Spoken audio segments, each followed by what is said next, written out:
franktalks.com.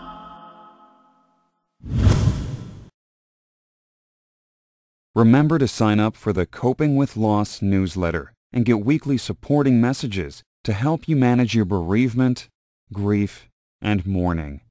You are not alone. Sign up at franktalks.com now.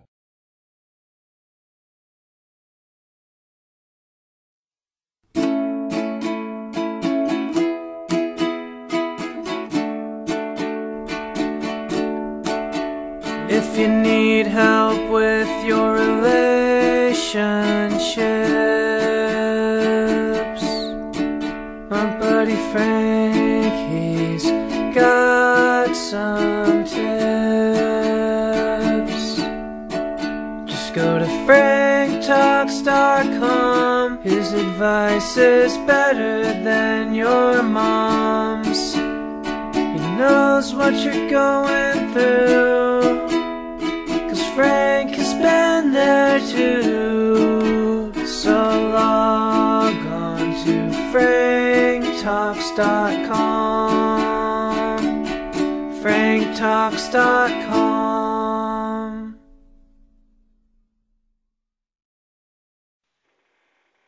Welcome to Ask Dr. Love Radio. I'm Dr. Jamie Turndorf, and it's my pleasure to be with you today. Today's show is a real hot button. Could the guy that you are living with, dating, married to, could he be gay? And did you know that at least 5% of American men are attracted primarily to men? And especially in conservative states, many of these men live in the closet, suffering the straitjacket of a heterosexual marriage. So how can you tell if the man you're with is a closeted homosexual? And more importantly, is there a way to tell before you tie the knot and get your heart all up in knots? So today I'm having as my guest Frank Kermit. He's a dating and relationship coach working with singles and couples in person, over the phone, through Skype. He teaches his original emotional needs theory, and Frank is an author of over 10 books and 19 CD lecture sets. He's a certified trauma counselor, certified hypnotherapist, and the official coach on staff at the Absolute Bachelor Club matchmaking agency. He's a relationship columnist for the Suburban Newspaper Online Magazine and a media correspondent and speaker, including as a regular contributor on Dr. Lori Bettito's Passion program on CJAD 800 AM and the Kelly Alexander podcast show and the International Great Love Debate. His website's www.franktalks.com. Hi, Frank. So good to have you back with me. Hi, Doctor. It's always great to be back. I love having you. So this is a hot topic, and since you work all the time with men, how often does this come up in your coaching practice, that you have a guy who admits to you, oh, I'm in a heterosexual relationship, but I'm really straitjacketed by it, I'm in the closet, I'm gay? Does this happen for you a lot? That hasn't happened as much as people think. I actually deal with a little bit of a different segment. I deal with single men who are pushing themselves to go after women when they themselves may be questioning their sexual orientation.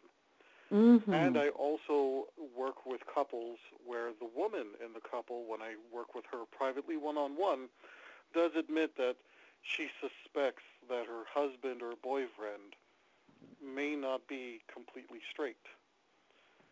Oh, and I in see. my work, my original emotional needs theories, one of the challenges is that there are times when straight men unknowingly behave in a manner that gets the girls that they're trying to meet and date to question their sexual orientation.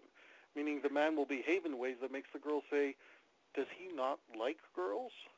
Even though he may be straight.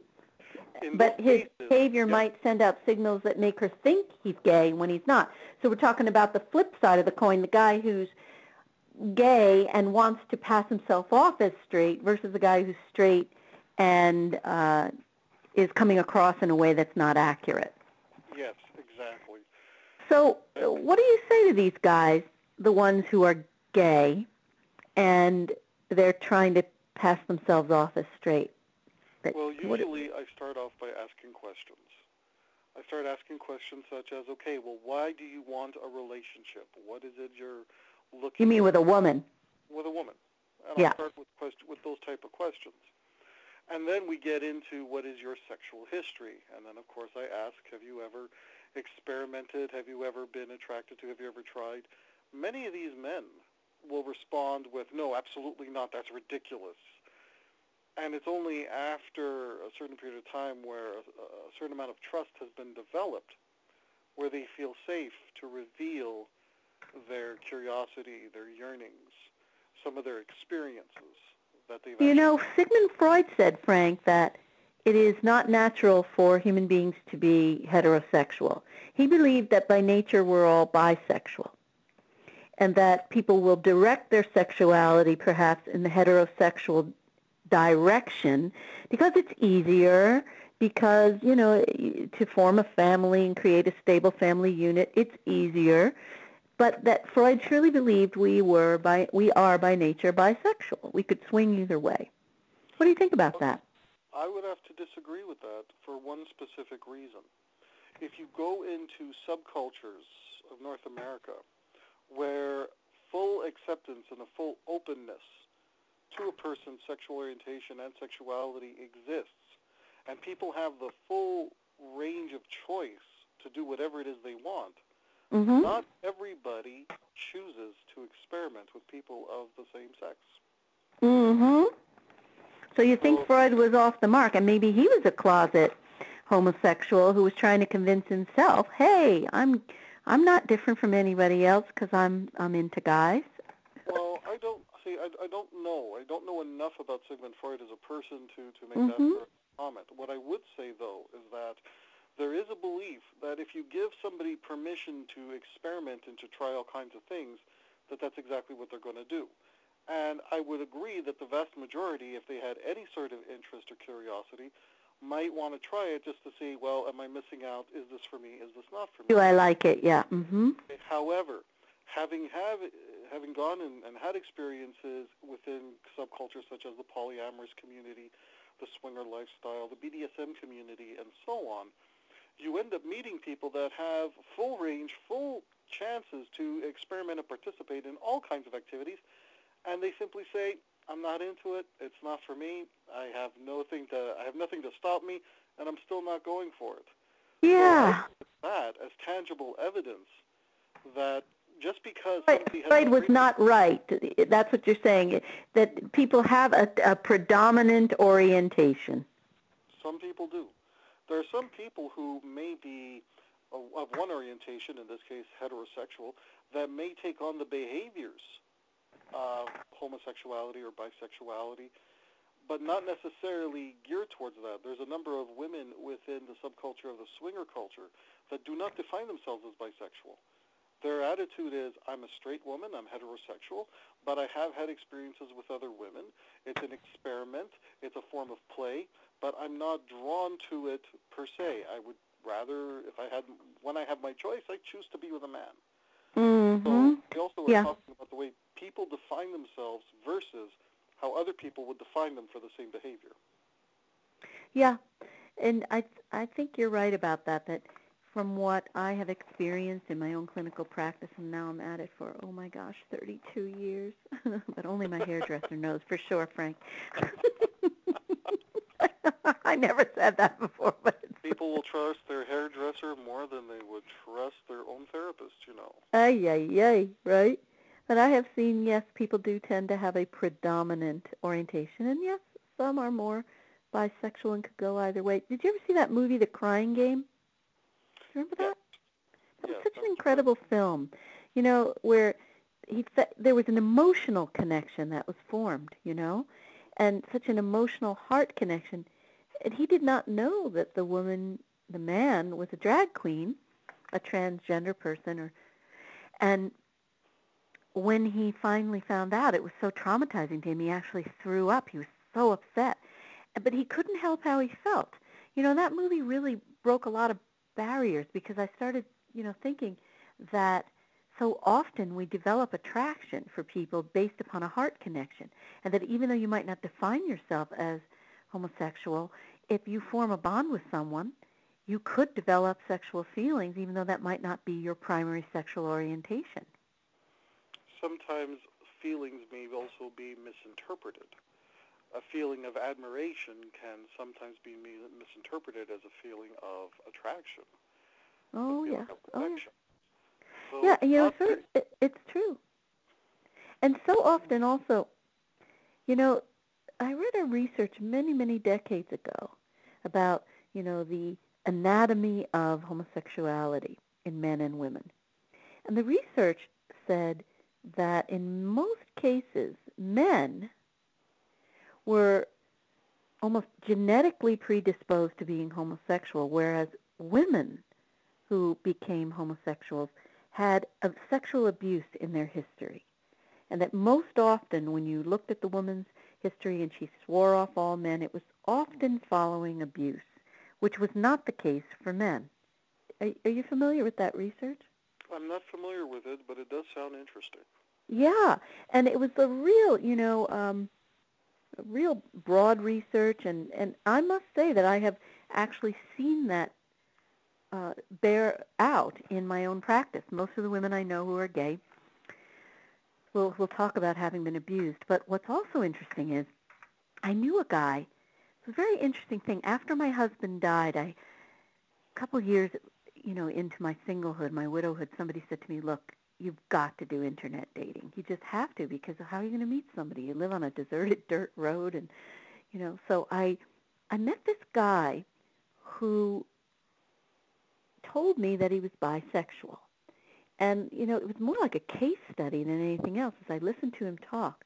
And what was so fascinating was when he described his attraction to men and his interest in men, it actually sounded more like a little boy who wanted to be close to his daddy.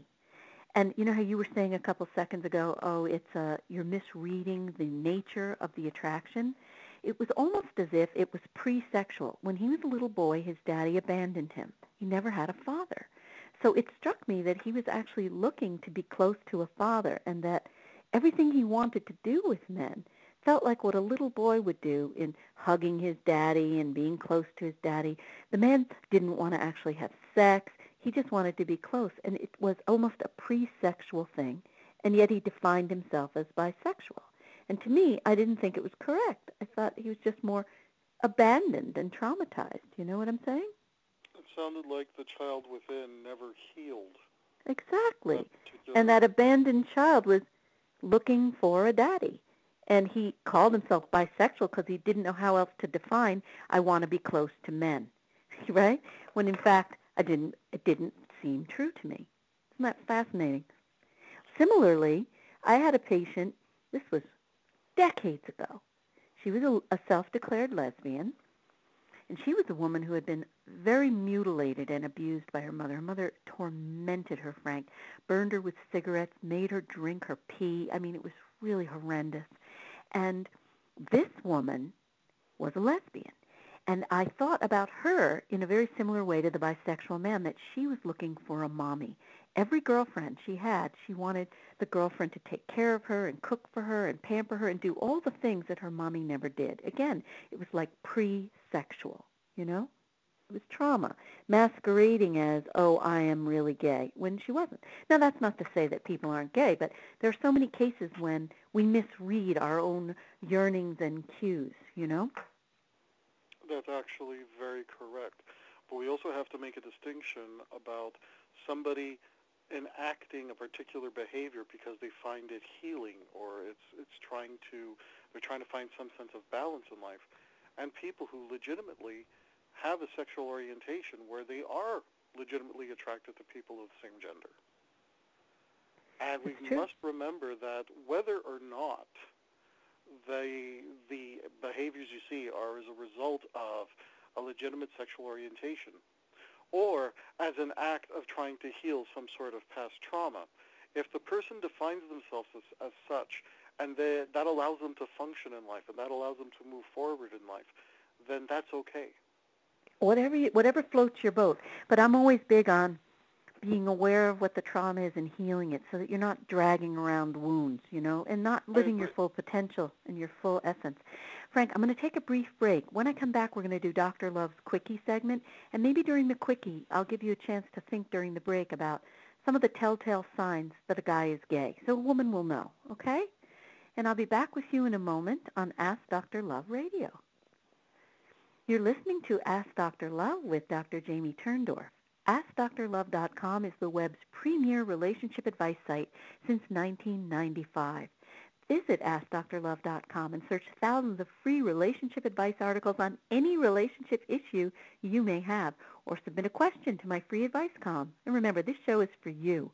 So if you have a comment or a question for me, go to AskDrLove.com and use the appropriate contact drop-down button. And don't be shy, because I want to help you. So take advantage of this unique opportunity to get a personal answer from me, one of today's most respected experts. Now I want to share with you one of Dr. Love's quickies. These are the short educational segments that are a little racy, and they are now syndicated in every terrestrial market across the country. This one's How Can You Tell the Difference Between Love and Lust? And actually, I am sharing with you the one that they won't put on the radio because they said it's too racy. So here you go. Did you know that you should never use your Peter as a love meter?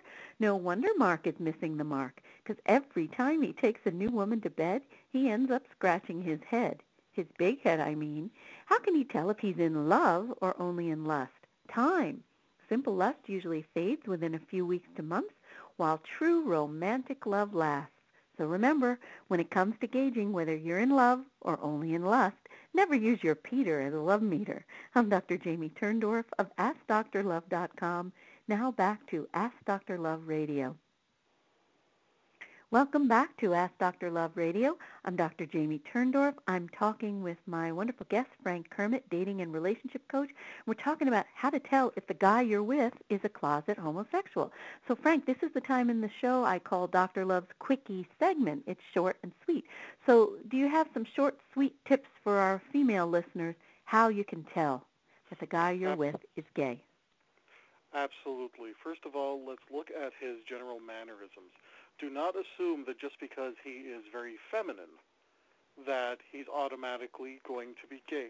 There are a number of heterosexual men that just tend to be very feminine. However, they prefer women. What we're looking at is, has he ever had experiences in his past where he explored his homosexuality or any sort of curiosity? So that would be one of the first things. Number two, is he the type of person that shies away from general sex talk? Sometimes someone who's secretly homosexual doesn't want to talk about sex. So they generally shy away saying, well, that's not really an appropriate thing to be talking about. Exceptionally private person. Because they don't want to get busted. They don't want to be exposed, so let's not even open the can of worms. Exactly. Mm-hmm. Now, there's another sign, and this is a little bit less positive. If he needs to be intoxicated in order to have sex with her. Ah, that's a good one, Frank. That's a real good one. So there are some men who, as you had mentioned earlier in the program, they're in the closet, but because of the environment that they're living in, they enter into heterosexual marriages, and they're just struggling. Sometimes they get intoxicated so that they can participate in sexual activity with their spouse. And then here's the tricky thing, because if they don't dose it right and they take too much alcohol, then alcohol has the effect of causing impotence. So Exactly. You might see that the guy can't actually get an erection because he has imbibed too much alcohol, right? Mm-hmm. A lot of unaccounted time, meaning that there's times where the person disappears for a while, and, well, where you been? Oh, I was just out. I just needed to be on my own. I needed to clear my head. Well, where did you go? Oh, I just he went and cleared his head, literally. That's what he did. Oh, my gosh. In a manner of speaking. Yeah, well, that was literal, cleaning the pipes, right. Not exactly where I was going, but okay. I know, Frank, but you never know where I'm going to go with my crazy associations. Pardon me. Another aspect is somebody who maybe talks too much about sex, somebody who's at the other extreme looking for something to prove. One of the areas that I worked in, as I worked with men, many young men, who had taken part in trying to learn pickup techniques on how to pick up women in clubs and how to pick up some sort of, try to get a series of one-night stands. And these men will boast and say, look at the picture of the girl that I took here. See, we're taking a picture together here in the club. See, she's kissing me on the cheek. See how pretty she is? Well, if Right. you hide behind that, that might be a sign that you're trying too hard to prove something. Right. It's like almost like trying too hard to act macho. The lady doth protest too much. Exactly. Right. You know, and one of the last ways is that some of these individuals will be in love with someone unattainable. They'll be in a long-standing crush. Now, it's okay to have a crush on somebody. It's okay to love someone from afar, and if you try and you get rejected, all right, you're in pain, but you move on. Right. But it becomes a cover story. When you stick with this unattainable person, it's your cover story. This is the straight woman that I take to events, and I can't be gay because she's my girlfriend, and I go everywhere with her. It's your cover story. Well, not just that, but saying something like, well, I can't possibly date anyone else because I'm so in love with I see what you're saying. Okay. Rejecting me. I'm not available because I'm attached to someone else, but the someone else is really not a true partner. No. And lastly, having incredibly high standards that make it impossible for anyone to introduce them. So, hey, there's a girl I want you to meet, dude. Well, tell me about her. And you tell the guy about her, and it turns out that, oh, no, there's something wrong with her. There's something wrong with this. I don't like these details. It just wouldn't work out anyway. So they just refused to even try. That was the best quickie segment I think I've ever had. You did such a beautiful job, Frank. This is why everybody loves you as a guest, because it was so concise, and you really, just gave exactly perfect examples, very concise. It was beautiful. So before we end this segment, I'll just give you one tweet, because Dr. Love has to give you some tweet to just drive the point home of the segment. So here's just one. Before you hit the hay, find out if he's gay. Well, the fact is, you might not know ahead of time. You might only I find out hope you can. Try to find out if you can, because the thing is, your instincts never lie. Let's come back, and we'll talk more. When I take a break, we'll come back, and we'll talk about how you can listen to your instincts and use them, because a lot of times we don't listen. So I'll be back with you in a moment on Ask Dr. Love Radio. You're listening to Ask Dr. Love Radio with Dr. Jamie Turndorf.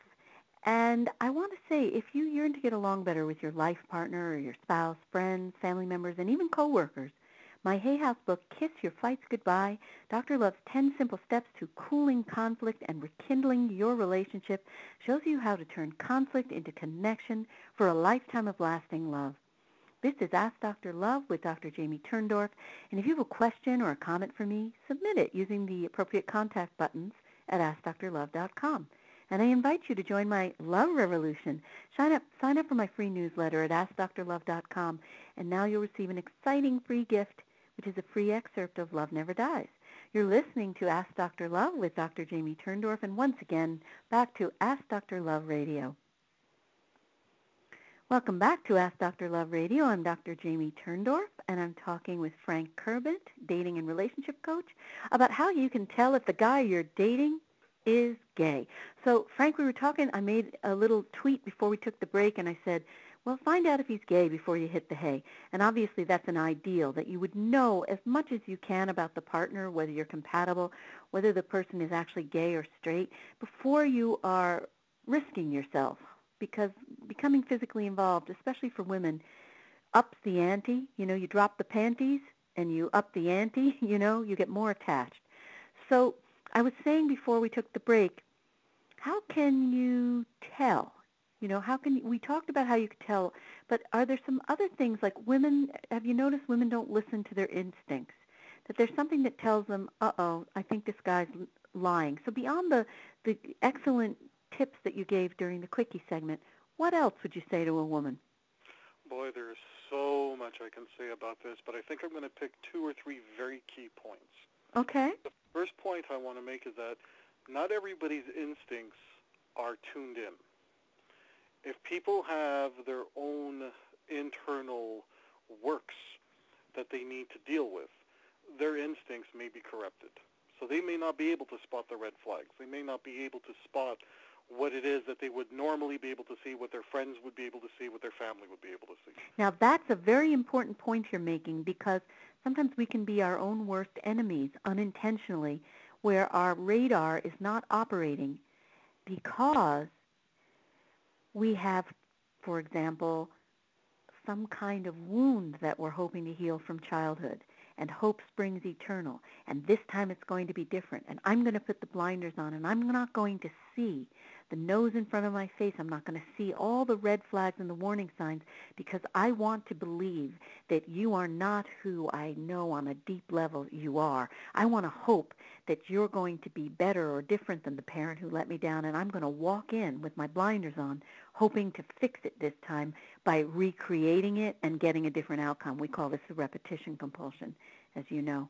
So that makes your radar not work right. Exactly. Sometimes as children, we, through attachment theory, we end up being attached to people that on some level are emotionally unavailable. And being with someone whose sexual orientation is not all-encompassing of what we would have to offer is a form of being unavailable to us. It's very, very true. So with it's that very, said, very true. If a woman wants a surefire way to know exactly what she's getting into at all times, there's two things that she can do. And this is not just in relationships. This is in all areas of her life. Area number one, become a lover of truth. Be so open and accepting of the truth. Make learning the truth your highest calling, your highest priority. That will put you in a position where people will start to feel safe with being completely honest with you. That's wonderful. That's the first thing you have to do. And you have to be honest with yourself. In order to be a lover of the truth, it starts with being honest with yourself. Exactly. Right. When I started my personal journey, one of the things I had to do was I had to eliminate my personal hypocrisies. Where if I'm going to like something and then not like something else, but they're related at the same source, that's something I have to deal with. And becoming a lover of truth means by eliminating our own personal hypocrisies, we learn to become more accepting and more open to others. Mm-hmm. And that's part of being able to find out what somebody is going to be offering you in a relationship, but not just a relationship, but in other areas of your life. Number two, whatever your standards are, whatever your boundaries are, stick to them. Stick to those boundaries, stick to those standards. Whenever a woman asks me, how do I not get taken by a player? And I'm not suggesting that a man who is hiding his homosexuality is on the same level as a player who knowingly manipulates. What I'm saying is there's no way any player can take advantage of you if you stick to your boundaries, if you stick to your own criteria. If you break your own rules, that is one of the signs that predators look for in potential victims. They look for people who don't stick to their own rules. Right. So it's sort of the difference between being so hungry and needy and desperate for a relationship, which is obviously a sign that your self-love is anemic, right? And so many women are in that place of, oh, I have to have a guy, so I'm not going to stick to my own boundaries or limits, and I will bend them, and I won't respect myself, which, of course, repels the other person because you seem so hungry and desperate, which is unappealing, but it also puts you into danger, terrible danger, to where you're not seeing, right? Well, let's be clear. When you act needy and desperate, you're turning off people who tend to be a little bit more emotionally healthy. Who you're going to attract are people that are looking for some kind of codependence, people that are looking for other people who are that needy and that desperate because it allows them opportunities to exploit it. The players, right? Exactly. They sense the hunger, they sniff it out, well, like an animal can smell fresh meat. They test for it. If I wanted to test you right now to see if Go you ahead, were... test me, baby. All right. I'm going to ask you a question. Go ahead. And it doesn't matter if you say yes or no, because as a player, I'm going to show you how I can spot somebody that I would want to manipulate. Well, this is fun. We're going to do a role play. This is the first on Ask Dr. Love, and I'm going to be your guinea pig. So I'm here. I'm the player. I spot you, and I get into a conversation with you, and I'm going to ask you, so Do you come from a good family? You get along with everybody in your family? You get along with your parents? No. No. Okay, now you say no. Now you No. responded with a no. Okay. No. Now, as a player, I'm going to turn around and I'm going to use that against you. You can't use it against me if I am not willing to be played. How would you use it against me? I could turn around and say, well, you see, there's an example that if some great guy came into your life, you'd be so suspicious of him, all of your instincts would tell you that this guy is a player, you shouldn't trust him, and you're going to miss out. So what I'm doing is I'm planting seeds of doubt. If you agree with me, then I know that I have a chance of manipulating you later. Now let's real play that again. And this time I want you to say yes. So we're... Now, but wait a minute. Let's back up for a second, because for people listening, right, we want to be honest, radically honest with ourselves, right? Mm-hmm.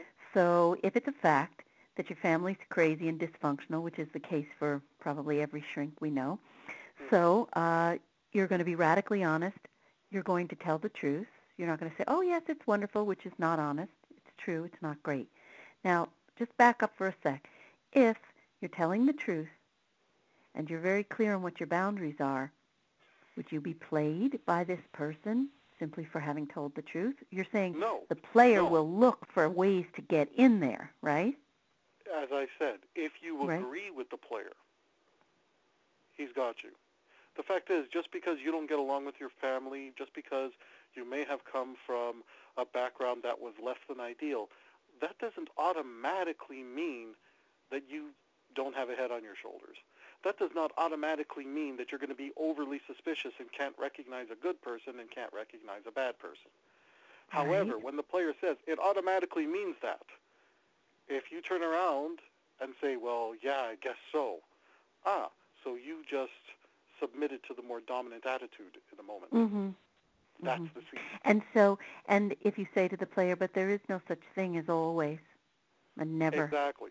That's when the player will try to figure out, well, is she just offering some, token resistance, or is she serious? Now, if it turns out that you have a strong character and a strong personality that way, he'll find some reason to stop talking to you and go talk to someone else. Right. Because Right. manipulators don't spend time with people they cannot manipulate. They move Right. on to Right. the next, for lack of a better term, to the next target. Right. So what we're talking about here is if you come into a relationship with an unhealed wound, an old scar, the blinders are on, you're hoping to pick somebody who was like a parent who let you down so you can replay it and hopefully have a happy ending, you're vulnerable to being attracted to people who are like the parents who hurt you and let you down, which is going to put blinders on you so you're not going to see. And the thing is, let's say you had a parent who was a liar. It doesn't necessarily mean you had a parent who was a closet homosexual, but if you had a parent who was a liar and a con artist and a sociopath, you might be blind to those kind of smooth operators, and you might That's not right. see it, right? Yeah, And the because person might be lying in another area. To be fair to the women who have dated and even married men who were secretly in the closet, these men have spent an entire lifetime hiding their sexual orientation. So it's easy to be snowed because the guys are good at it, is what you're saying. Well, for many of these guys, depending on where they lived, it was a matter of life and death. If they didn't learn to hide it proficiently, they may have been killed in the street. That's the truth. So in let the us South, remember right? here that the onus is not just on, well, come on, girls, you should be able to figure this out. Mm-hmm. Look, if you're dealing with somebody whose entire survival was based on hiding this aspect of themselves, then you can't beat yourself up for it just because you didn't catch on. Now, if you have your own issues, it wouldn't necessarily have been the guy who was hiding it because of his own personal issues. If you have your own issues going into a relationship, you're leaving yourself susceptible to being hurt by someone. That's why when you set a standard such as, I want to make sure that when I get seriously involved with someone, I get seriously involved with someone that I can trust implicitly. I can get seriously involved with someone that maybe, and this is where there's some controversy. Do you necessarily want to go with the person who turns you on the most, or do you want to go with the person who would make the best life partner? Well, that's a whole can of worms right there. It's a whole other Right. can of worms, because now you're telling people, look, the person who, when they win $1 million, says, hey, let's quit our jobs and go on vacation, is a lot more exciting than the person who says, hey, this is wonderful, let's pay off our debts, put some money aside for this, put some money aside for that, make sure that our families are taken care of, let's put some of this money away for our future children. Well, that's not exactly exciting, but that's probably the person that you want to have children with in the future. You know, you're making me think now about, it's just amazing how deep this conversation is. Well, I'm not going to go off because it's too much of a tangent. So let's just stay where you were, because what's so kind about what you're doing is you're not blaming the victim. You know, you're just saying it's easy, it's very, very easy to be fooled, especially if the guy has made it his mission to hide his orientation. So do not blame yourself. Okay, you can't blame yourself. I actually dated a woman that her husband left her for another man. Mm-hmm. And it affected her. It really hurt her. And part of that hurt was the fact that she was struggling to be able to come to grips with her being a judge of character. Well, yes, it causes you to doubt your very essence, your ability to judge, and some women will even go to, well, he went gay because of me. You know, if you have a really poor self-esteem, you can think you weren't attractive enough, which is obviously a fallacy. You'll also see women thinking, I can change him. And this is where we come to the next difference between men and women, at least as far as my practice goes. When I'm working with men, and I'll choose just a subgroup here, okay, just to be fair. I'm working with men who are single, who are struggling to meet a partner, and what's one of their biggest challenges? It's called creative avoidance. They find creative ways to avoid dealing with whatever issues is holding them back from getting into a more serious, intimate relationship that would cause them to end up feeling vulnerable. So they say, well, no, I have to learn this first before I deal with that, and I have to do this other thing first. Men specialize in creative avoidance. How are women different? Women specialize in denial. I'll fix you. I'll keep coming back to the well and change you. Yeah. And this is where men and women tend to be different. I'm not saying that men don't ever experience denial. They do. I'm not saying that women don't ever practice creative avoidance. They do. But when we're talking about statistics with the genders, women tend to exercise more acts of denial. I'm in denial about whatever is going on. Some women are under tremendous pressure. They feel the pressure of the biological clock ticking. They want to find a partner. They don't want to waste any time. They find somebody who's reasonably good. Okay, well, I just have to tolerate some of the bad things. Mm-hmm. Then maybe there were signs that they say, well, I'm going to be in denial to those signs, because if I have to acknowledge those signs, I may have to start over and waste even more time. I know. And, you know, speaking of signs, just before we take a break, this is a sign that we haven't mentioned so far, and it's a biggie. And I've had quite a few women patients discover in retrospect, this was a sign that was glaring. He never had the desire to have sex with me. Mm-hmm. He didn't seem to want me. He would maybe force very himself, low libido. But very low libido, or just no interest in having sex, or all in with me, or he's always too busy or too tired. That one can be a sign too. And we didn't mention that so far. No, we did not. All right, let me take a brief break, and I'll be back with you in a moment on Ask Dr. Love Radio. You're listening to Ask Dr. Love with Dr. Jamie Turndorf. If you or someone you know has lost a loved one, my latest Hay House book, Love Never Dies, How to Reconnect and Make Peace with the Deceased, presents my groundbreaking new trans-dimensional grief therapy method, which offers the first vehicle in history for reconnecting and making peace with the deceased. For a limited time, when you purchase Love Never Dies, you will automatically be entered into my love sweepstakes. Visit AskDrLove.com for more details. Now, here's the second quickie that's syndicated all over the country, but this one, How Going Green Can Help Your Love Life, I didn't have to clean this one up, so I'll share this with you as it airs all over America. Mary's about ready to give love the shove, because no matter what she tries, men don't know that she's alive. To turn guys on, Mary needs to turn on what I call green lights. nonverbal signals that let a guy know you're ready to go.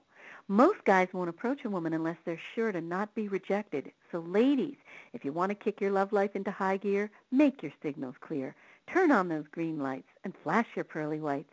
I'm Dr. Jamie Turndorf of AskDrLove.com, and now back to Ask Dr. Love Radio.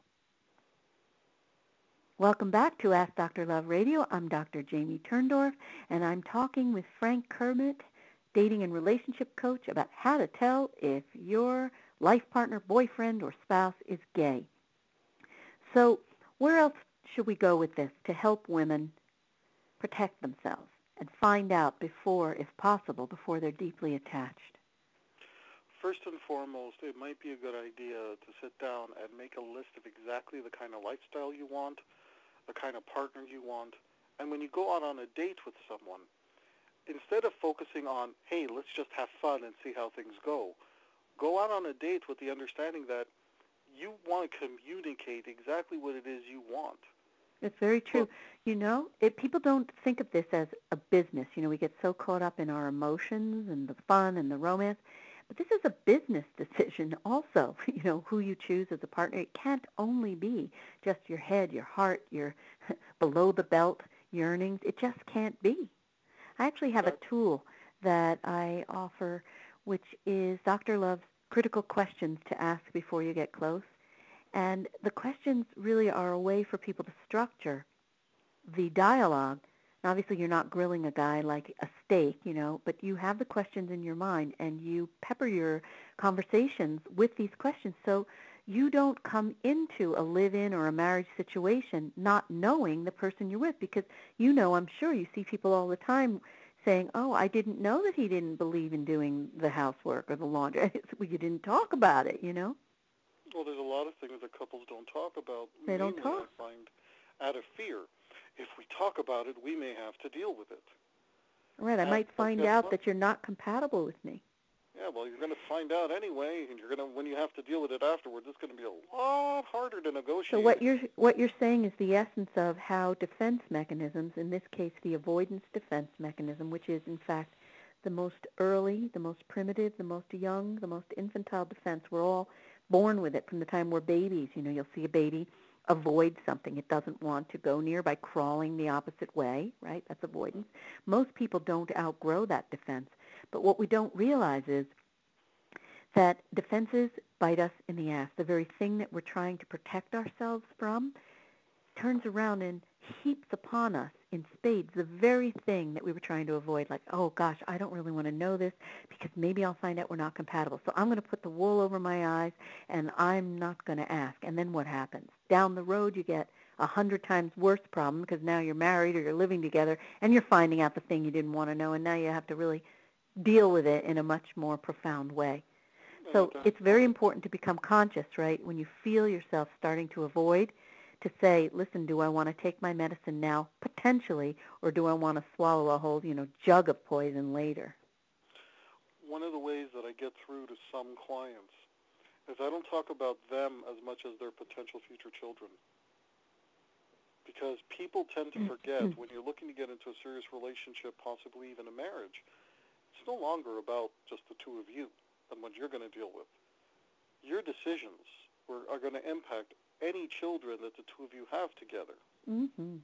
If we're dealing with single parents who are now becoming blended families, every decision they make always comes back to how is this going to impact the children that are already here and any potential future children that are conceived in this union. Mm-hmm. This is why when talking about, look, you want to find someone special, let's start off with what kind of a person are you looking to marry? Mm-hmm. What kind of parents do you want for your children? Mm-hmm. And this is where I find a big disconnect, and this is where a lot of people do find some measure in the process of healing, the beginning stages of healing. Mm-hmm. I don't ask them, tell me about your ideal partner, because then they go into this wonderful fantasy that's kept them stuck. And alone. I ask them, tell me about the person that you want to have children with, what kind of a parent that person will be. Mm-hmm. And they are shocked to realize that the person that they seek out to be the parent of their children has a list of qualities that they've never even considered to ask about or test about when for going themselves. on a date. Mm-hmm. And it changes their whole perspective. Mm-hmm. And what if you have somebody who doesn't want to have a child and knows it? How would you use that technique? How would you help that person use the same technique? The first thing I would do is I would say, look, you have to justify to me how you are absolutely certain you would never want to have children. And give me what you believe to be a legitimate justification. And from this point on, whenever you go on a date with somebody, if you think that this might get serious, that's a conversation you have to have first date. You know, it's very interesting because if you think about it, even though we're all chronologically adults, inside we're all little children. Yes. And it occurs to me that most people are not very in tune with their inner child. And I would like to be having people say what your inner child wants in a partner, because ultimately we become very much parental figures for each other. And we have the opportunity to use our relationships for their highest and most divine purpose, which is to help each other heal these old scars, which is why we choose partners in the first place, because they unconsciously remind us of the parents we had trouble with. That's what the appeal is. So if we're very clear on what the old scar is and what it is that we always needed to get from our parent, and then we speak from the perspective of the inner child, who I need a parent, not just the kind of parent I need for a child that I would have, but for my own inner child. I need somebody who is going to be present to me and not abandoning me when he's mad the way my mom or my dad did. So, and I find that people do much better in their choice of mate and in their relationship success when they're very aware of their inner child and what the child needs and are able to articulate it. My only concern with that line of thinking is that we don't, or we should not, be seeking a partner to be our own parent. Because I hear you say that we shouldn't be doing it, but the fact is we do it. Because most people, I mean, the ideal is we would be so healed before we even got into a relationship that we would have resolved all the stuff from our first family before we become, you know, intimately tied as an adult. But how many people achieve that level of development? Very few. Many don't. However, right. I just want to be clear that maybe it's just the way I'm wording it. I don't think that we should put the responsibility on our partners to make up for what our parents couldn't give us. Because the minute our partner becomes our parent, resentment will build up. All right. I see. You and I, I guess, have a philosophical difference here, because the fact is, this is what I'm saying. No matter how I slice it, my unconscious is choosing somebody who at times is going to be like a mom or a dad or a sister or a brother. It is all of these things. I can't deny that range in our relationship. And so rather than pretend it's not there, let us own it, and let's be conscious of the fact that in my quest to heal and in my wish to reparent myself, I also have an opportunity to help heal myself through my relationship, which is where most people get stuck, and instead of healing, they end up just repeating what went wrong in their first family and then fighting and hating each other. So at least if I own the fact that I still have old scars and I know that they need to heal, then I'm consciously entering the relationship saying, look, I've been terribly abandoned, and so it's very important for me to have a partner who gives to me the kind of emotional treatment I did not get growing up so that I can continue my healing.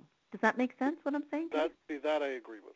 Mm-hmm. That I agree with. Because the person so we use the relationship as a conscious healing tool. Yeah.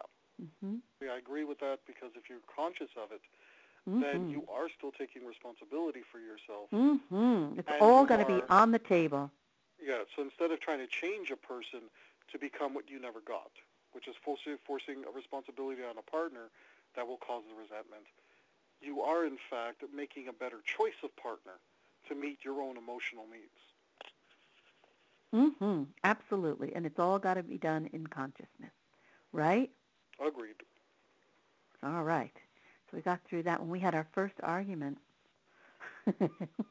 Oh, this is not an argument. This is a discussion. Baby, we're just warming up. Oh, yeah. The nastiness is going to come in the future. And on this side, this is what happens, in most relationships. They're good for 18 to 24 months. Then within 18 to 24 months, the transference kicks in, and you are now the parent I had the most trouble with. And now the fighting starts because you're not giving me what I hope to get. You're disappointing me. So you and I are still newlyweds. But you come on the show more. We'll get to have more of the transference. You mean the honeymoon phase is still intact? Yeah, it's still intact. We got a grace period. All right. I'm looking forward to enjoying it. You love to roll up your sleeves and fight. All right. Well, so before we finish, Frank, I want to make sure everybody knows how to find you and to just give you a little platform, for promoting, what you're doing and what you're selling. Do you want to talk about that? Sure. My website is franktalkswithans.com. franktalks.com. I work with singles and I work with couples. I can meet you in person. I can coach you over the phone. And tell everybody where you're from, because when you say meet in person. I'm currently living in the city of Montreal in the country of Canada. And so if you are in the Montreal area or you're traveling through the Montreal area, I can meet you in person at my meeting space. If you're outside of the city boundaries, I'm happy to work with people all over the world through telephone and through Skype, which I already do. And it's I got clients all over the world, so if I ever become a traveler, I have plenty of places to stay. That's a wonderful I have a number thing. of books that you may want to check out. My crux of it is my emotional needs theories, where I look at the emotional needs of women, the emotional needs of men, and how compatible and incompatible they can be, as well as helping people reprogram their own emotional needs that will lead them to better relationship choices for themselves. You speak also very well. I'm sure you've heard this before, right? Well, I've had a lot of practice. Yeah, you do. You speak very, very well. It's a skill that comes like with any other skills. Lots of practice, you get better. Thank you. Yes, you do. So what would you leave our listeners with in terms of the question of, like, if there was one final parting shot for how to protect yourself, how to know whether you're with somebody who's gay before it's too late, what would you say? Compassion. That would probably be, if I had to sum it up in one word, you must learn to practice compassion. Generally speaking, someone who is hiding their sexual orientation probably, and in the majority of cases, is not doing it with a malicious intent. They're coping the best they can with what they know, and sometimes they make mistakes and people get hurt. So you need to exercise some compassion for people in that situation, and more importantly, if you have ended up in a situation where you found out that the person you were involved with is in fact a homosexual and has either been hiding it, it doesn't mean that they don't like you, it doesn't mean that they don't love you, it doesn't mean they don't have an affinity for you. It means that they're dealing with something of their own that generally has nothing to do with you. Never does. And as much as you have to show them compassion, show yourself the same level of compassion. Right. Don't beat yourself up for how dumb was I and how come I didn't know or why am I not attractive enough and all of that garbage. Exactly. That's wonderful. It was a really, really great interview, and I enjoyed having you on my show again. And I'm glad that you were able to help me out because the guests that I had scheduled couldn't come at the last minute, and it was really very wonderful of you to come in at the last minute and just do such a great job. So I'm sure we'll be back, and we'll be moving toward our out of the honeymoon phase as we go and into. Sounds good. Great. So that's all I have for you this week on Ask Dr. Love Radio. And be kind to yourself and be kind to others because it's all about love. See you next week on Ask Dr. Love Radio.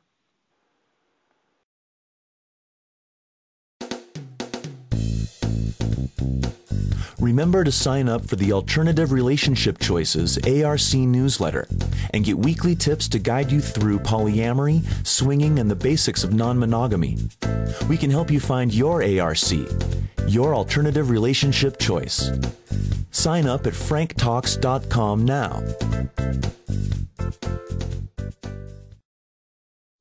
Need help with love, sex, dating, and relationships?